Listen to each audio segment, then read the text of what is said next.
Oh, there you are. You will see it. Okay.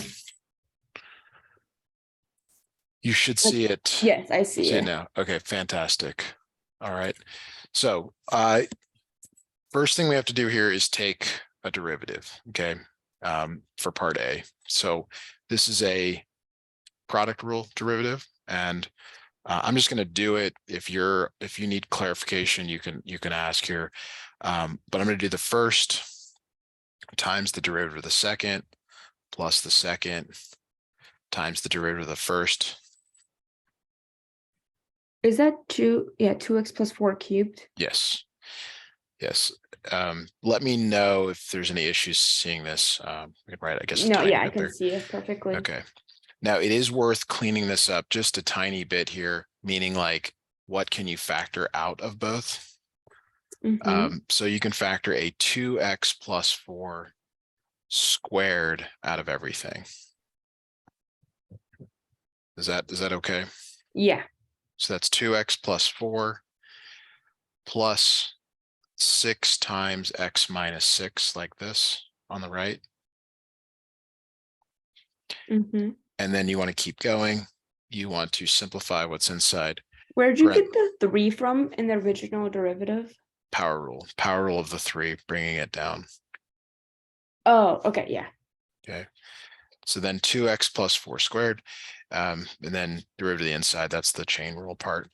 So inside parentheses here, it's 2x plus 4 plus 6x minus 36. And then you do simplify as much as you can. 8x minus 32, like that. Okay. The reason you're simplifying is you're setting this equal to 0. So we need to, that's part A. So you got to set both of these equal to 0. I don't know how much work you actually need to show, but you can probably figure out that x is minus 2. 8x minus 32 equals 0. X is 4. Those are the critical numbers. Okay. Any questions on that? Yeah, that makes sense. Okay, perfect. Now, part B is what values of x is it increasing? So I like to make a sign chart to do this. And on the sign chart, I put the two critical numbers, -2 and 4. And the spacing is arbitrary. Like don't get caught up on like making them exact.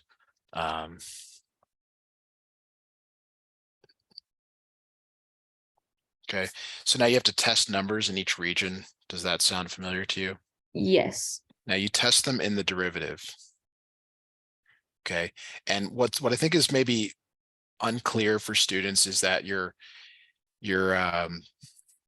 don't actually care about the number, you just care about the sign. So like when you try 0, because 0 is -2 and 4, you just want to know whether this is positive or negative. 2 times 0 plus 4 is positive. 8 times 0 minus 32 is negative. Positive times a negative is negative. You don't get caught up in actually calculating the value. That's why it says no calculator. So you don't need to calculate it? No, you just need to know whether it's positive or negative. And you could plug in any number? In each region. So like 5 is bigger than 4. Okay, so like 2 times 5 plus 4 is positive. I don't know what it is, but it's positive. I mean, obviously it's 14, but you don't care. You really don't care what it is. You just care whether it's positive or negative. 8 times 5 is 40 minus 32. That's positive. Positive times a positive is positive. And then you do the same thing over here. I'll just choose -3. 2 times minus. You can physically just pick any number in that. As long as it's not on the critical number, you have to pick it left. And that's why I'm showing them down here so that you don't get too much overlap on the number line. But yeah, you can pick anything in between the two regions. Okay. So you can pick -1 billion, but you need to be able to evaluate it as well. It really doesn't matter. But 2 times -3 plus 4 is negative. 8 times -3 minus a 32 is also negative. I know you want to get the number. I know as a student, it's like, I want to get the number. I'm trying to tell you, like, to save you time, you don't care what the number is. You just care whether it's positive or negative. So it's a negative times a negative, which is positive. Now you might look at this and say, well, hey, Matthew, do they just always alternate?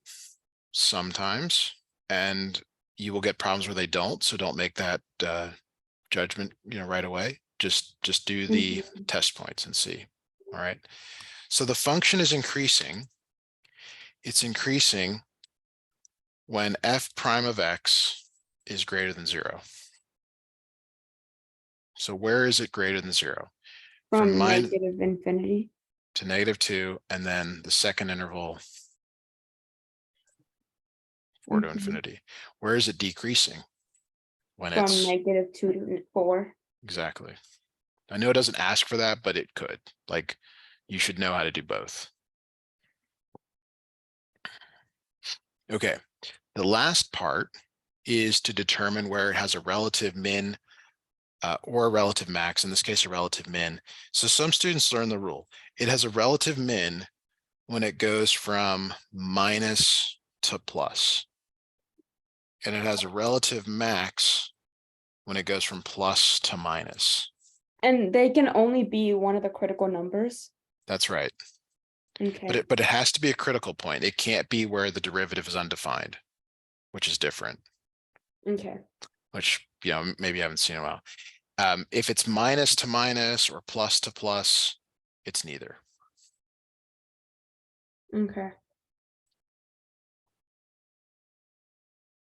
So when we go back to our sign chart, which tells you everything, this plus to minus, and what you'll see students do in class, you'll see them sometimes drawing almost like a, with their finger, something like this, then that's a max. And then minus to plus, you'll see students drawing sort of like with their finger down, and that's a min, down and then Wait, up. so why'd you draw like the concave though? That's not that's just me showing you that it's a max. Oh, okay. Not concavity. That's something different. Okay.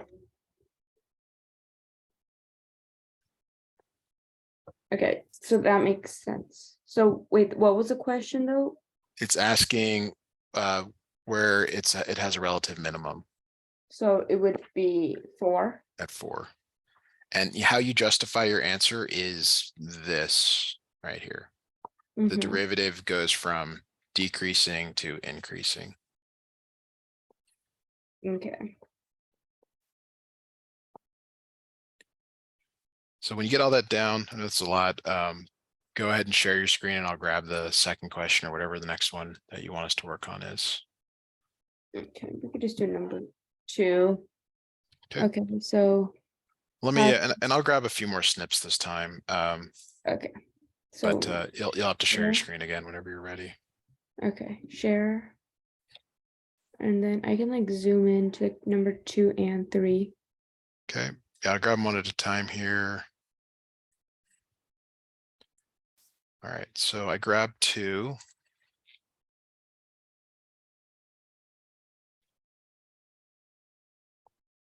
All right, and let me grab 3.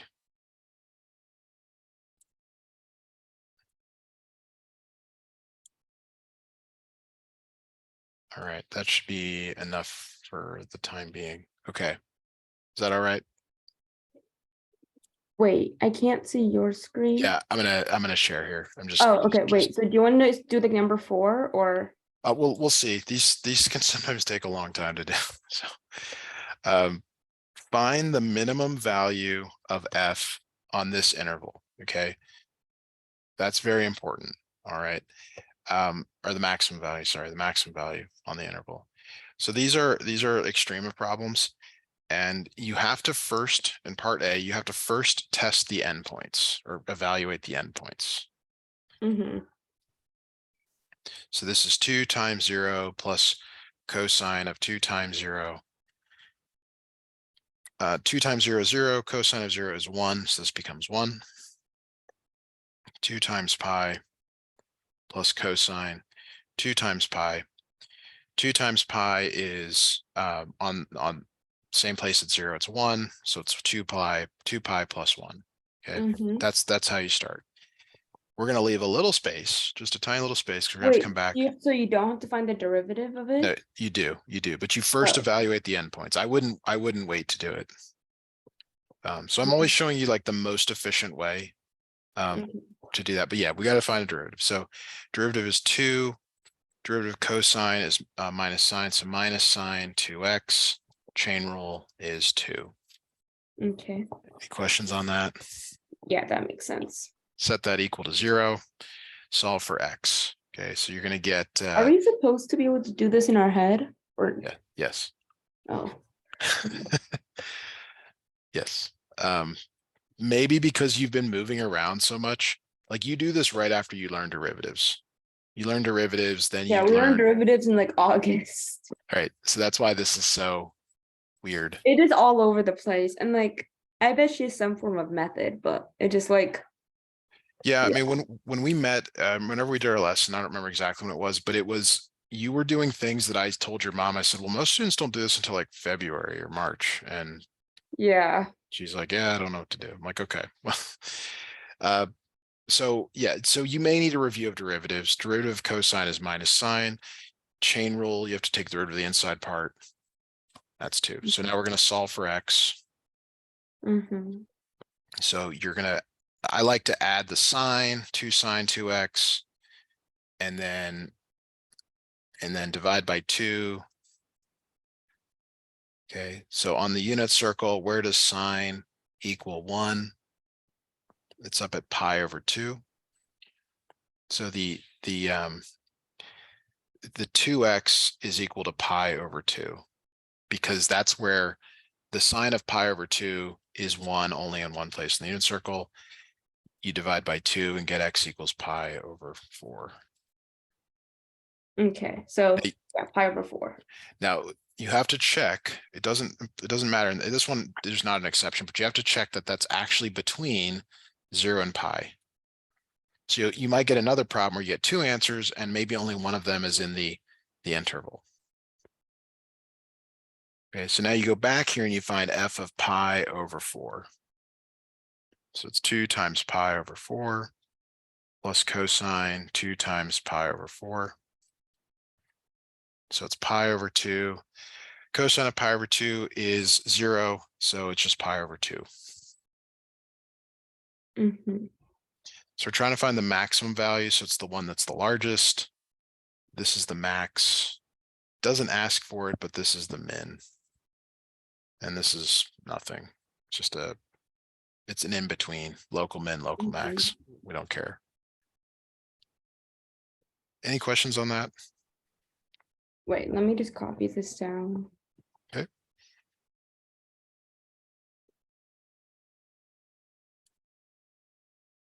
Okay, number 3. Oh, we need to do part B. Oh, okay, sorry. Yeah, we're not even anywhere near done with this. Whoops. But okay, explain how the conditions of the mean value theorem are satisfied for 0 to pi. Okay. So the mean value theorem, I'm going to just snip this in, because you probably haven't done this in forever, or you never did this, I guess. You just learned derivatives. So this is part B. Right. So the mean value theorem requires that the function be continuous on the closed interval. So in your case, it's from 0 to pi, differentiable from 0 to pi on the open interval. Okay. Mm-hmm. And these are all true, but you're like your teacher wants you to write that f of x is continuous on the closed interval 0 to pi. F of x is differentiable on the open interval 0 to pi. And then we have to do this part. So you can decide if you want to write that down or not. You have to find f of pi, which we already found. It was 2 pi plus 1, I believe. And then f of 0, which was 1. Sorry, I'm tired. Last, 1.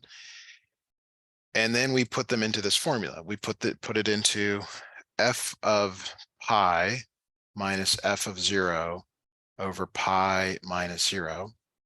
So f of pi is 2 pi plus 1 minus f of 0 minus 1 over pi. And you can see that this equals 2.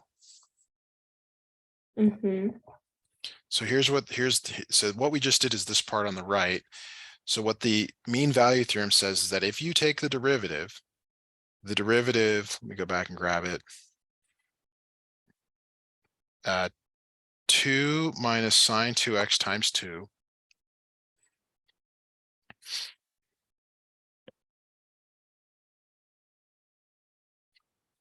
equals 2. So just to be clear, let me make some color coding here. This is this part, and then the 2 is this part.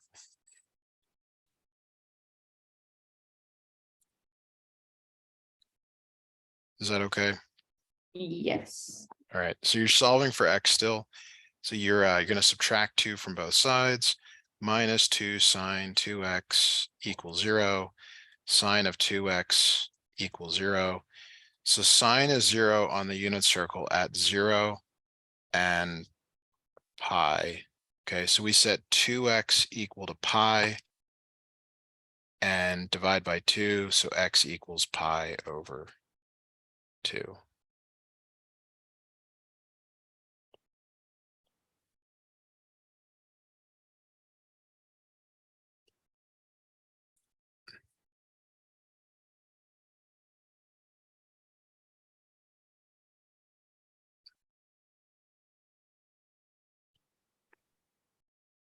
Any questions on that?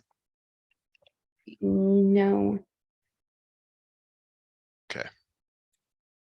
So x equals pi over 2. Okay. Yes, I got that. All right, so number 3. Okay, let f of x equal 1 minus 4x squared over x. And it's asking you to find f prime of x, but before that, you have to identify the values of x for which the derivative does not exist. So there's kind of two things going on here. Like you can find the derivative, or we can find the derivative, which we will do. But you kind of need to know the domain of this thing to start, because that's an issue. X cannot be 0. At 0, you're dividing by 0. There's an asymptote there. There's no derivative at an asymptote. Do you remember that? I can quickly graph it if you would like on Desmos. So like, how do you know that again? Well, to be fair, I mean, I have, a lot of experience doing this, but if I got that question on its yeah, test, how would I just like come to that? Like, yeah, that's the hard part here is I hate saying this, but it's like, you're supposed to know that because you took pre-calculus. Like that's the answer is you're supposed to know what this function looks like without graphing it. You're supposed to know that the denominator cannot be 0. And when I say that, I just mean like, that's what the expectation is. Like, I understand maybe you don't remember, you got a million things going on, but you set the bottom equal to 0. And that's the excluded value. Okay, now we're going to see that in the derivative, but I think it's better to look at it from the domain, like so that you know from the beginning that it's not allowed. Okay. So we know there's an issue there. We need to take a derivative of this. Do you remember how to take a derivative of this? The quotient rule, right? Yeah, yep. So the quotient rule, do you want me to write it out formally or just do I know the quotient rule. Okay. So it's the bottom times the derivative of the top minus the top times the derivative of the bottom over the bottom squared. You do simplify the numerator. I sometimes simplify it right above it because I get tired of rewriting so much stuff here, and I'm sure you do too. And then that's where I say, okay, now I can combine like terms. It's minus 4x squared minus 1 over x squared, like that. Now you again set the bottom equal to 0. Like it didn't change, but there are problems where it does change. So just keep that in mind. Again, x cannot be 0. Okay, and this is not a critical point. It's a place where the function and its derivative are undefined. Yeah, okay. So we have done that.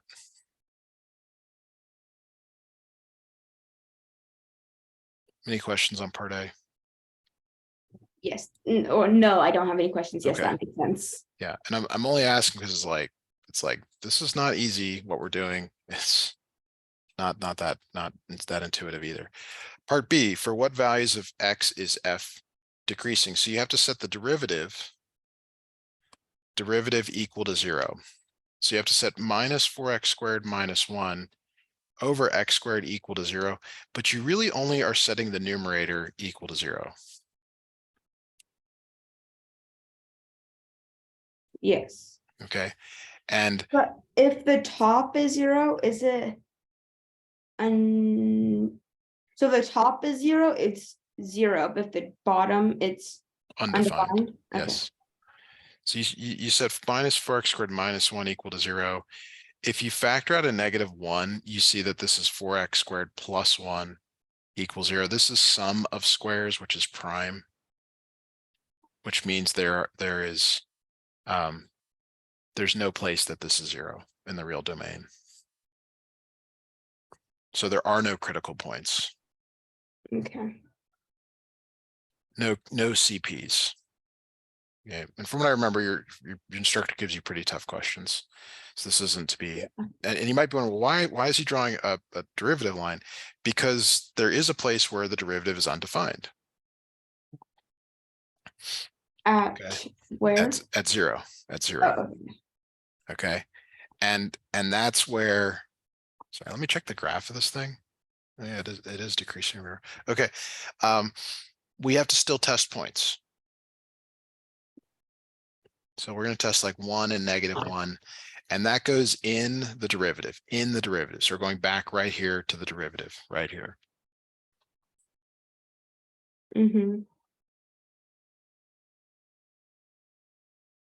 So you could plug in any random number. Yeah, I mean, 1 is a good number because it's not that much bigger than 0, but notice at the bottom is always positive. And I might even use the factored form here. That might even be a little better, because the bottom's always positive and the top is always negative. So if you really want the numbers, 4 times 1 squared, that's 4 plus 1 is 5. -5 over 1 is negative.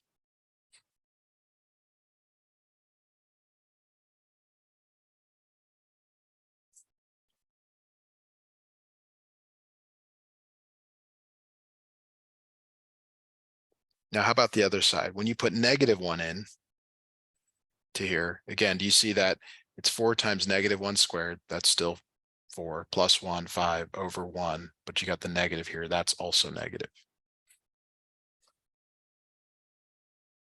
Okay. So it's always decreasing. Yes, except at 0. What is it doing at 0? It's undefined. Okay, so I thought it would just be like always be decreasing. Would it not? It is not, because it's undefined at 0. Which I know is maybe frustrating. It's like, what do you mean? Like it's literally, there is no derivative at 0. That's strange. Okay. Yeah. There's even worse things in calculus you'll find with calculus 2 and other things. But do you understand the mechanics of what we did? Taking the derivative, setting it equal to 0, drawing the number line, evaluating test points, because that's what you have to do. So it's decreasing from, give the full answer, minus infinity to 0, 0 to infinity.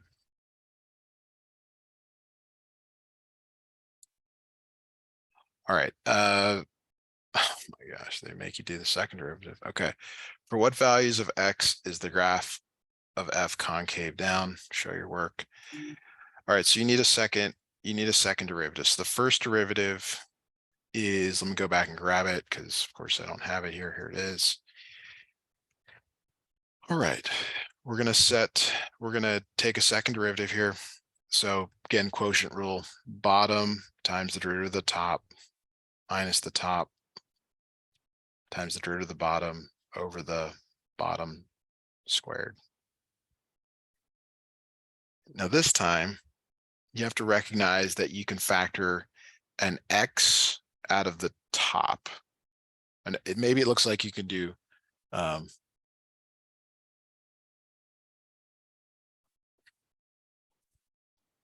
if you want to like manipulate it, you can. Maybe I should do that. Sorry. So just, I work with so many ranges of students, so I apologize if I'm showing too many steps. I just haven't gotten a feel for what would best help you. So this is 4x squared times 2x plus 8x cubed. And then minus that becomes plus 2x. So notice how everything has an x in it. You can factor. And also, doesn't that equal 0? Well, we're going to get to that, but you've got to like simplify the derivative because you're going to use it. So it's x times minus 8x squared plus 8x plus 2 over x to the fourth. And so these cancel. This cancels one of these 3.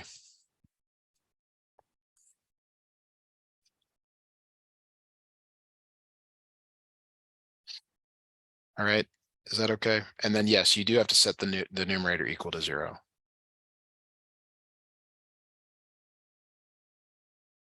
Now this one does not factor, I don't believe. Maybe it does. Let me do a quick check on this. I'm just looking at the graph of this. I guess it does. Okay. So this one you got to use quadratic formula on, which is horrible, but that is the case here. Gosh, this seems so out of scope. Let me check the second derivative because I want to make sure I didn't make any mistakes doing this, because it'll mess everything else up if we don't do that. So let me just go back here and just double check here. Okay.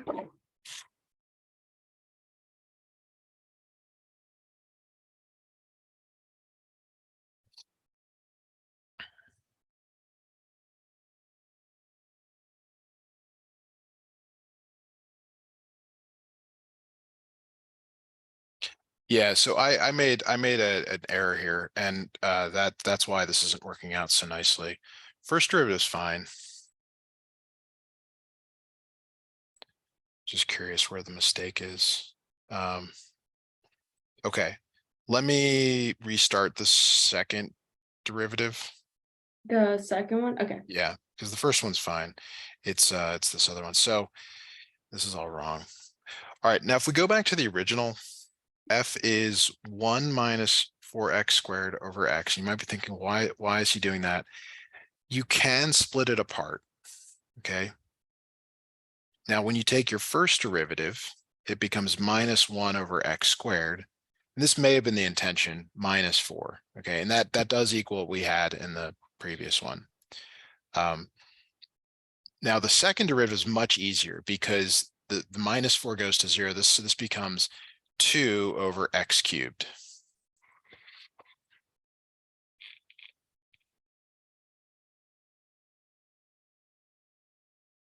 Okay. Wait. Okay. Is that okay? Yes, that makes sense.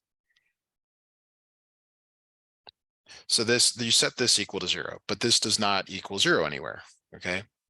So the second derivative line here, the only reason there's a 0 here is because the bottom is undefined.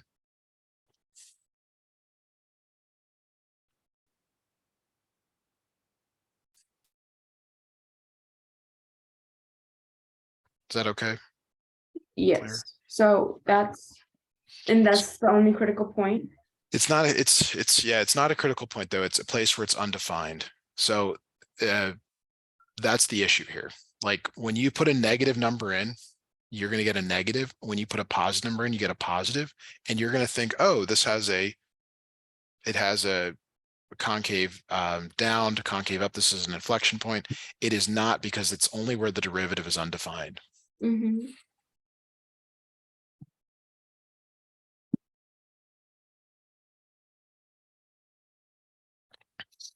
All right, so now it's asking, if we go back to the problem, concave down. So it's concave down. We'll just specify this when f double prime is less than 0. It's concave up when f double prime is greater than 0. So in your problem, it's concave down from -infinity to 0, concave up from 0 to infinity.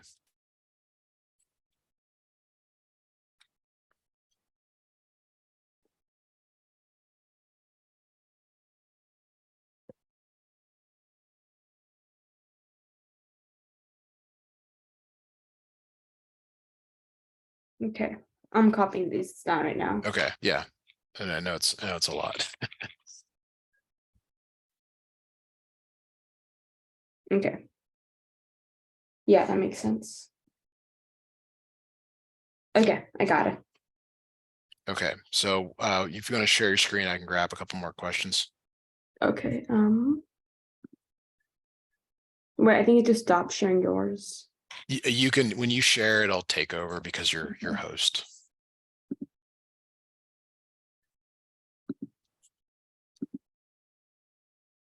Number 4 is there. Okay, so let me grab a snip of this.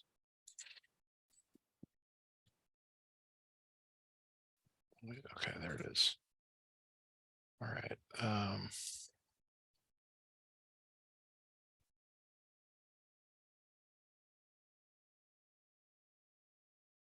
All right.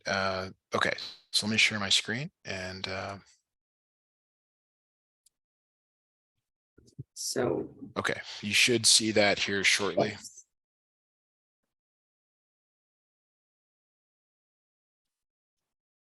All right, so this is very important here. They're giving you the graph of the derivative, and the rules for the derivative are different than the rules for f.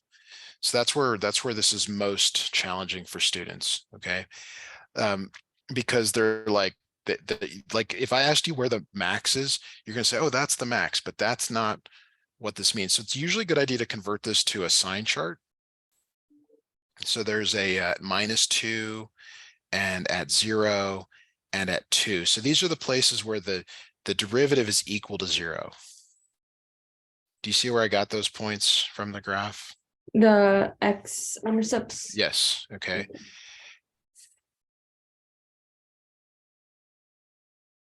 So now we've got to figure out the sign of the derivative in each of these regions. And I'm going to write the sign so that you're not going to attempt to try to give me a wrong answer here.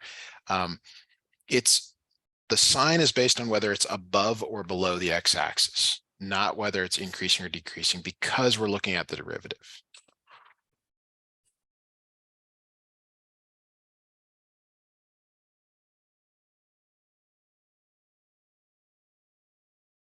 Okay. So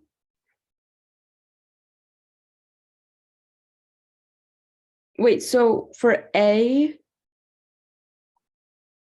We're going to get to A, but I want to make sure that this sign chart is clear because, yes. okay, so a min is where the derivative goes from minus to plus. Okay.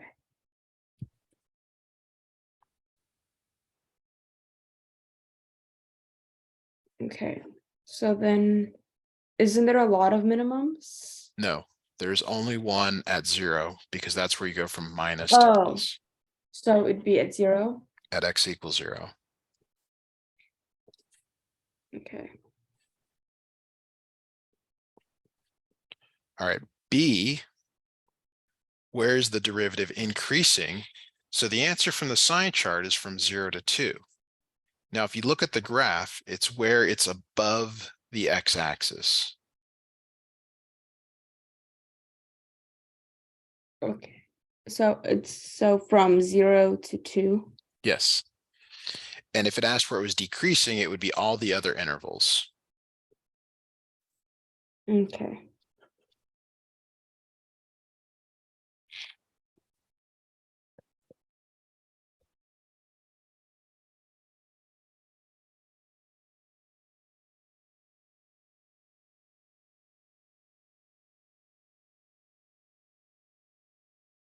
Is that okay?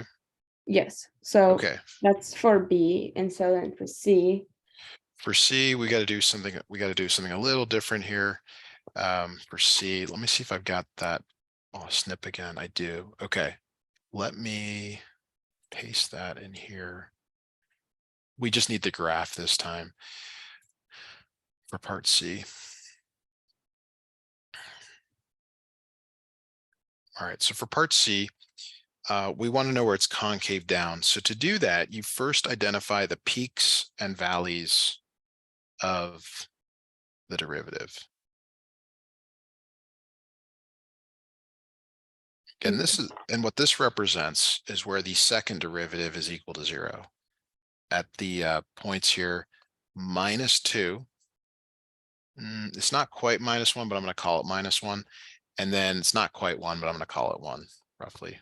It's a little, it's a little to the right. It's, you can actually, let me see. Did they give that information to you?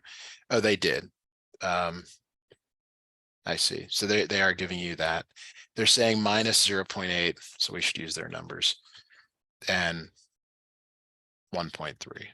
Okay. Now, when we're looking at the graph now. Now we want to know whether the graph is increasing or decreasing in each of these intervals. So from -∞ to -2, do you see that the graph is increasing? So that's a Wait, so plus. wait, where'd you get did you just come up with 0.8 and 1.3? I'm going back to where it says it here in Okay, the prompt. okay. Yeah, I know. It's kind of like, where is he coming up with that? I remember seeing it earlier. Okay. So again, like what you're doing here is those are the critical points of the derivative, which is where the second derivative is equal to 0. Now you're looking at whether it's positive or negative.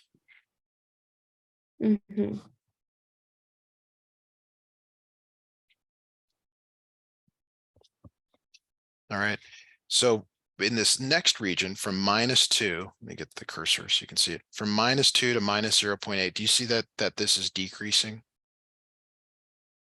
Yeah, because it's a negative slope. Yes. And then from -0.8 to 1.3, it's back to a positive slope. Yeah. And then from 1.3 to infinity, it's a negative slope. So concave down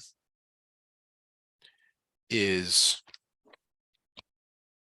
from -2 to -0.8, comma, 1.3 to infinity. I know it doesn't ask for, but we'll do concave up as well. -infinity to -2. And then -0.8 to 1.3. Okay.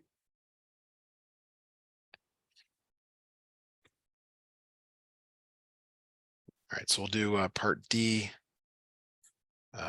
Just a reminder, my lessons are 50 minutes, but we'll do part D and close out there. I know we got another lesson tomorrow, so we can obviously keep going on this. Is f of -0.5 minus f of 0 positive or negative? Now, here's what this really is. This is so deceptive what they're doing. It's asking you about the slope from, and they're doing it in such an odd way. They're asking the slope from -0.5 to 0. Okay. And if you go back to the original graph, actually, let me grab this one here. This is the original graph. They're really just asking you what's going on in this highlighted region here.